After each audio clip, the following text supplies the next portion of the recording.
فتنہ و فساد میں اس طرح رہو جس طرح اونٹ کا وہ بچہ جس نے ابھی اپنی عمر کے 2 سال ختم کیے ہوں کہ نہ تو اس کے پیٹھ پر سواری کی جا سکتی ہے اور نہ اس کے تنوں سے دودھ دویا جا سکتا ہے۔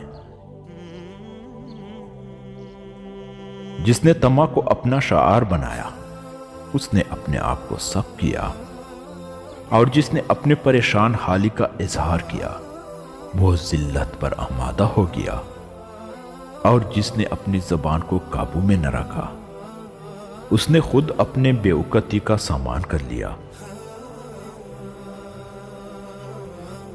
عقل مند کا سینہ اس کے بیدوں کا مخزن ہوتا ہے۔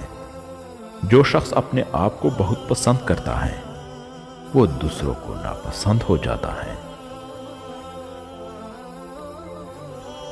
صدقہ کامیاب دوا ہے۔ دنیا میں بندوں کے جو اعمال ہیں وہ آخرت میں ان کے آنکھوں کے سامنے ہوں گے۔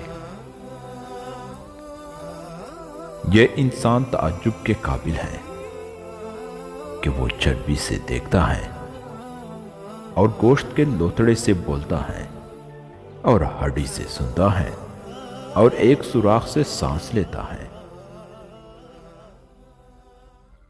جب دنیا اپنے نعمتوں کو لے کر کسی کی طرف بڑھتی ہے تو دوسروں کی خوبیاں بھی اسے عاریت دے دیتی ہے، اور جب اس سے رخ موڑ لیتی ہے تو خود اس کی خوبیاں بھی اس سے چھین لیتی ہے۔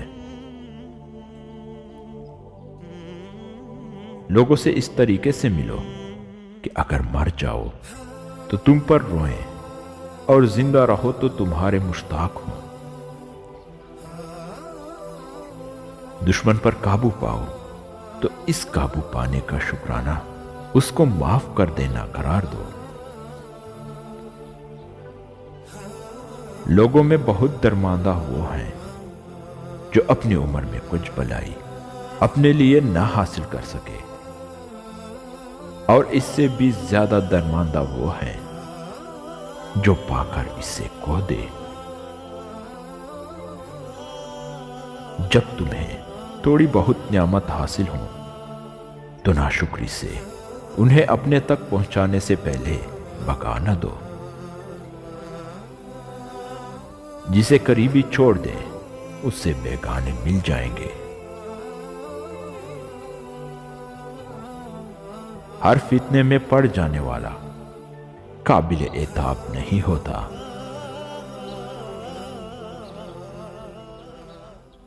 سب معاملے تقدیر کے آگے سرنگوں ہیں، یہاں تک کہ کبھی تدبیر کے نتیجے میں موت ہو جاتی ہے۔ جو شخص امید کی راہ میں دوڑتا ہے وہ موت سے ٹھوکر کھاتا ہے۔ بامروت لوگوں کی لغزشوں سے درگزر کرو، کیونکہ ان میں سے بھی بہت لغزش سے کھا کر گزرتا ہے تو اللہ اس کے ہاتھ میں ہاتھ دے کر اسے اوپر اٹھا لیتا ہے۔